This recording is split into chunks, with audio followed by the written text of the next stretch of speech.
राधे राधे दोस्तों, आए आपको सुनाते हैं बृहस्पतिवार व्रत कथा। गुरुवार व्रत कथा और पूजा इस विधि से करेंगे तो भगवान विष्णु बनाएंगे धनवान। बृहस्पतिवार का दिन भगवान विष्णु को समर्पित है।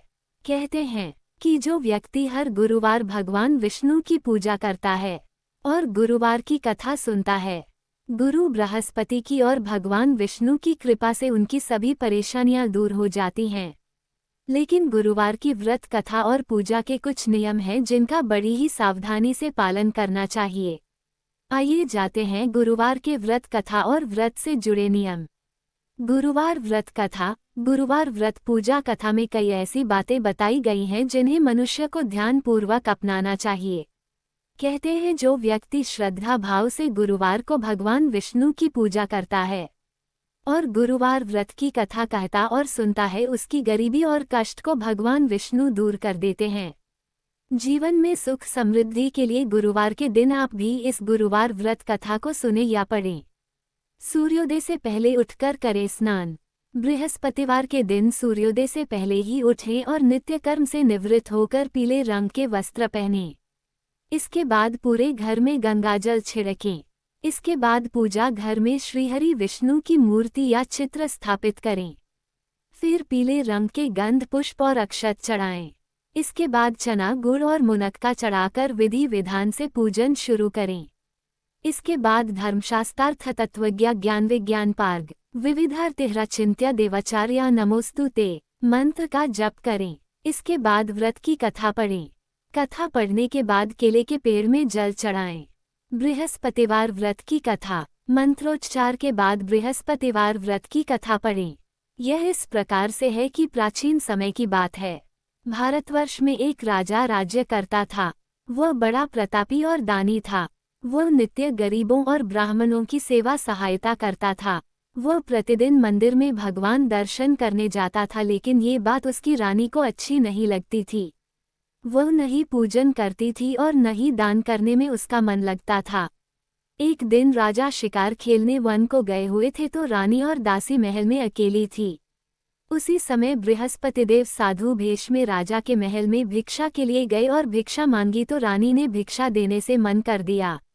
रानी ने कहा कि हे साधु महाराज, मैं तो दान पुण्य से तंग आ गई हूँ। इस कार्य के लिए मेरे पतिदेव ही बहुत है। अब आप ऐसी कृपा करें कि सारा धन नष्ट हो जाए तथा मैं आराम से रह सकूं। साधु ने कहा, देवी तुम तो बड़ी अजीब हो। धन और संतान से कौन दुखी होता है? इसकी तो सभी कामना करते हैं। पापी भी पुत्र और धन की इच्छा करते हैं। अगर तुम्हारे पास अधिक धन है तो भूखे मनुष्यों को भोजन कराओ, प्याव लगवाओ। ब्राह्मणों को दान दो, कुआं, तालाब, बावड़ी, बाग बगीचे आदि का निर्माण कराओ। मंदिर, पाठशाला, धर्मशाला बनवाकर दान दो। निर्धनों की कुंवारी कन्याओं का विवाह कराओ। साथ ही यज्ञ आदि कर्म करो। अपने धन को शुभ कार्यों में खर्च करो। ऐसे करने से तुम्हारा नाम परलोक में सार्थक होगा एवं स्वर्ग की प्राप्ति होगी। लेकिन रानी पर उपदेश का कोई प्रभाव न पड़ा। वह बोली, महाराज मुझे ऐसे धन की आवश्यकता नहीं जिसको मैं अन्य लोगों को दान दूं। जिसको रखने और संभालने में ही मेरा सारा समय नष्ट हो जाए। अब आप ऐसी कृपा करें कि सारा धन नष्ट हो जाए तथा मैं आराम से रह सकूं। गुरुवार व्रत कथा। साधु और रानी का संवाद। साधु ने उत्तर दिया, यदि तुम्हारी ऐसी इच्छा है तो जैसा मैं तुम्हें बताता हूँ तुम वैसा ही करना। बृहस्पतिवार को घर को गोबर से लीपना, अपने केशों को पीली मिट्टी से धोना। राजा से कहना वह बृहस्पतिवार को हजामत बनवाए। भोजन में मांस मदिरा खाना और कपड़ा धोबी के यहाँ धुलने डालना। ऐसा करने से 7 बृहस्पतिवार में ही आपका सारा धन नष्ट हो जाएगा। इतना कहकर वह साधु महाराज वहां से अंतर्धान हो गए। इसके बाद रानी ने वही किया जो साधु ने बताया था। 3 बृहस्पतिवार ही बीते थे कि उसका समस्त धन संपत्ति नष्ट हो गया और भोजन के लिए राजा रानी तरसने लगे। तब एक दिन राजा ने रानी से कहा कि तुम यहाँ पर रहो, मैं दूसरे देश में चाकरी के लिए चला जाऊं, क्योंकि यहाँ पर मुझे सभी मनुष्य जानते हैं, इसलिए कोई कार्य नहीं कर सकता। देश चोरी परदेश भीख बराबर है। ऐसा कहकर राजा परदेश चला गया। वहां जंगल को जाता और लकड़ी काटकर लाता और शहर में बेचता, इस तरह जीवन व्यतीत करने लगा। गुरुवार व्रत कथा के नियम। इधर राजा के बिना रानी और दासी दुखी रहने लगी। किसी दिन भोजन मिलता और किसी दिन जल पीकर ही रह जाती। एक समय जब रानी और दासियों को 7 दिन बिना भोजन के रहना पड़ा, तो रानी ने अपनी दासी से कहा, हे दासी, पास ही के नगर में मेरी बहन रहती है। वह बड़ी धनवान है। तू उसके पास जा और 5 सेर बेझर मांग कर ले आ, ताकि कुछ समय के लिए थोड़ा बहुत गुजर बसर हो जाए। दासी रानी की बहन के पास गई।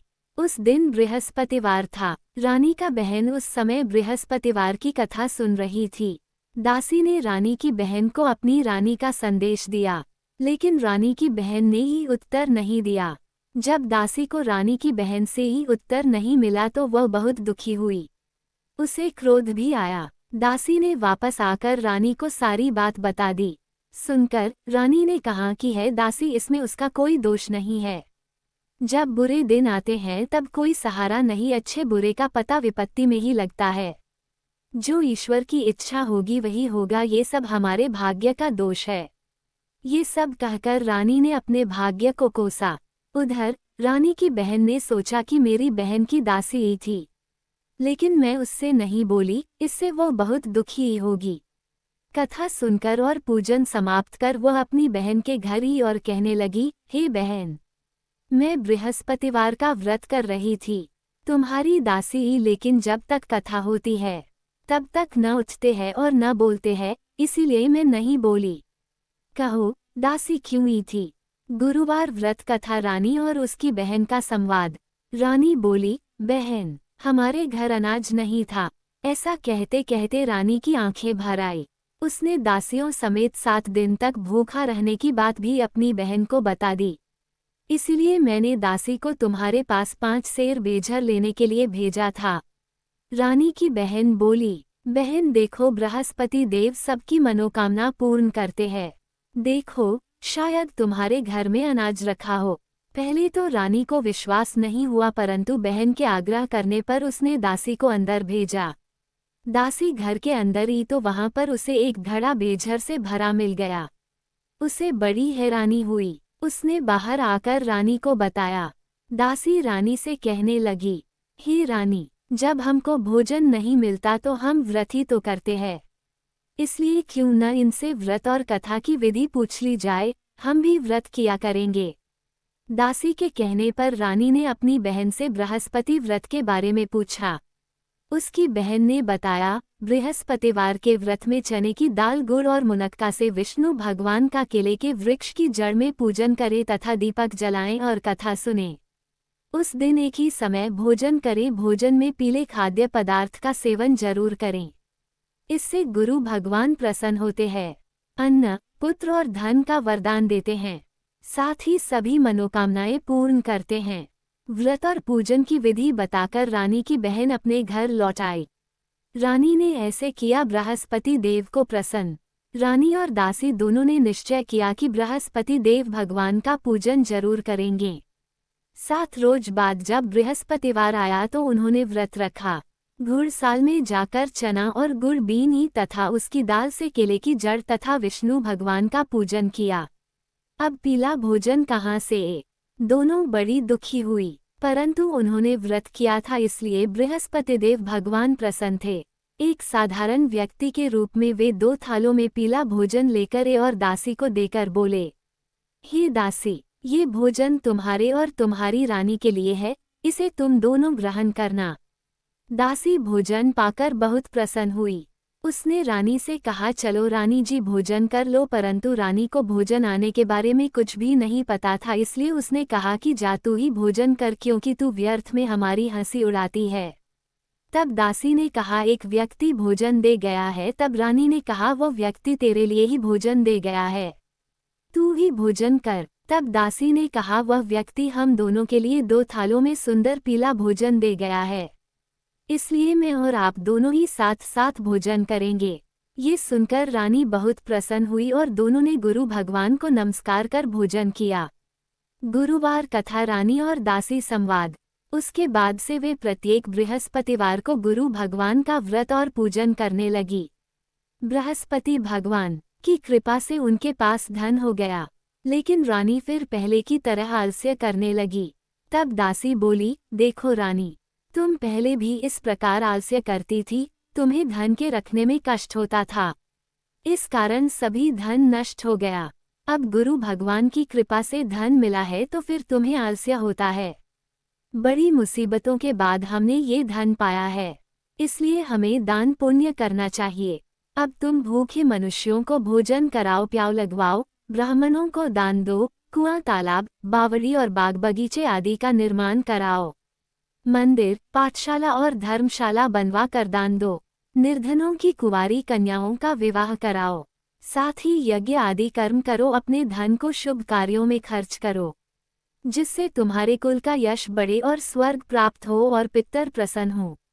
दासी की बात मानकर रानी शुभ कर्म करने लगी, उसका यश फैलने लगा। एक दिन रानी और दासी आपस में विचार करने लगी कि न जाने राजा किस दशा में होंगे, उनकी ही खोज खबर भी नहीं है। उन्होंने श्रद्धापूर्वक बृहस्पति भगवान से प्रार्थना की कि राजा जहाँ कहीं भी हो, शीघ्र वापस आ जाएं। राजा को दिए बृहस्पति देव ने स्वप्न में दर्शन। उसी रात्रि को बृहस्पति देव ने राजा को स्वप्न में कहा कि हे राजा, उठ, तेरी रानी तुझको याद करती है, अपने देश को लौट जा। राजा प्रातः काल उठा और जंगल से लकड़ी काटने के लिए जंगल की ओर चल पड़ा। जंगल से गुजरते हुए विचार करने लगा कि रानी की गलती से उसे कितने दुख भोगने पड़े। राजपाट छोड़कर जंगल में आकर रहना पड़ा, जंगल से लकड़ी काटकर शहर में बेचकर गुजारा करना पड़ा और अपनी दशा को याद करके व्याकुल होने लगा। उसी समय राजा के पास बृहस्पति देव साधु के वेश में आकर बोले, हे लकड़हारे, तुम इस सुनसान जंगल में किस चिंता में बैठे हो, मुझे बतलाओ। ये सुन राजा के नेत्रों में जल भर आया। साधु की वंदना कर राजा ने अपनी संपूर्ण कहानी सुना दी। महात्मा दयालु होते हैं। वे राजा से बोले, हे राजा, तुम्हारी पत्नी ने बृहस्पति देव के प्रति अपराध किया था, जिसके कारण तुम्हारी ये दशा हुई। अब तुम चिंता मत करो, भगवान तुम्हें पहले से अधिक धन देंगे। देखो, तुम्हारी पत्नी ने बृहस्पतिवार का व्रत शुरू कर दिया है। अब तुम भी बृहस्पतिवार के व्रत में चने की दाल, गुड़ और मुनक्का से विष्णु भगवान का केले के वृक्ष की जड़ में पूजन करो तथा दीपक जलाकर कथा सुनो। उस दिन एक ही समय भोजन करना, लेकिन भोजन में पीले खाद्य पदार्थ का सेवन जरूर करना। भगवान तुम्हारी सबों को पूर्ण करेंगे। साधु की बात सुनकर राजा बोला, हे प्रभु, लकड़ी बेचकर तो इतना पैसा ही नहीं बचता जिससे भोजन के उपरांत कुछ बचा सकूं। मैंने रात्रि में अपनी रानी को व्याकुल देखा है, मेरे पास ही साधन नहीं जिससे उसका समाचार जान सकूं। फिर मैं कौन सी कहानी कहूं, ये भी मुझको मालूम नहीं है। साधु ने कहा, हे राजा, मन में बृहस्पति भगवान के पूजन व्रत का निश्चय करो, वे स्वयं तुम्हारे लिए ही राह बना देंगे। बृहस्पतिवार के दिन तुम रोजाना की तरह लकड़ियां लेकर शहर में जाना।